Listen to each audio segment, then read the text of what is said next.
અમદાવાદ મહાનગરપાલિકા દર વર્ષે આશરે ₹350 કરોડનું વીજ બિલ ભરવામાં આવે છે, ત્યારે વીજ બિલનો ખર્ચ ઘટે તે માટે 154 કરોડના ખર્ચે મ્યુનિસિપલ કોર્પોરેશન દ્વારા સાબરકાંઠા પાસે સોલર પાર્ક બનાવવામાં આવશે। તંત્રે કહ્યું કે કોર્પોરેશનની બિલ્ડિંગો પર સોલાર સિસ્ટમ લગાવવામાં આવી છે, તેમજ ₹156 કરોડના ખર્ચે 30 મેગાવોટની ક્ષમતાનું સોલર પાર્ક બનાવવાની મંજૂરી આપી દેવામાં આવી છે,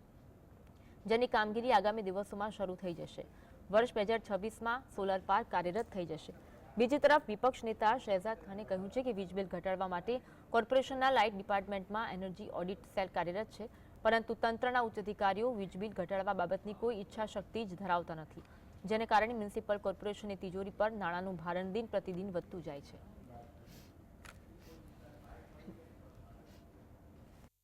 કુલ આપણે વોટર ડિસ્ટ્રીબ્યુશન સ્ટેશનનો જો અભ્યાસ કરવામાં આવે તો અલગ અલગ ચોઈસ વોટર ડિસ્ટ્રીબ્યુશન સિસ્ટમની અંદર 3000 કિલોવોટ અને 3 જુદા જુદા વોટર ટ્રીટમેન્ટ પ્લાન્ટ ખાતે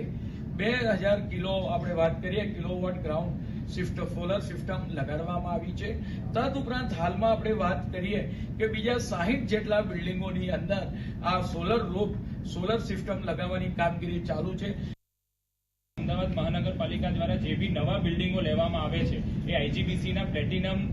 જે રેટિંગ છે એ પ્રમાણેના સોલર વોટર હાર્વેસ્ટિંગ અને વિન્ડ એનર્જીથી સુસજ્જ લેવામાં આવે છે। એટલે જે અત્યારના હયાત બિલ્ડિંગ છે એમાં સોલર એનર્જીનું ઇન્સ્ટોલેશન તેમજ જે નવા બી બિલ્ડિંગ થઈ રહ્યા છે એમાં બી બિલ્ડિંગની ડિઝાઇનમાં સોલર એનર્જી કરી અને મહત્તમ રિન્યુએબલ એનર્જીને આપણે પ્રોત્સાહિત કરી રાખીએ એના માટે આપણે કટિબદ્ધ છીએ।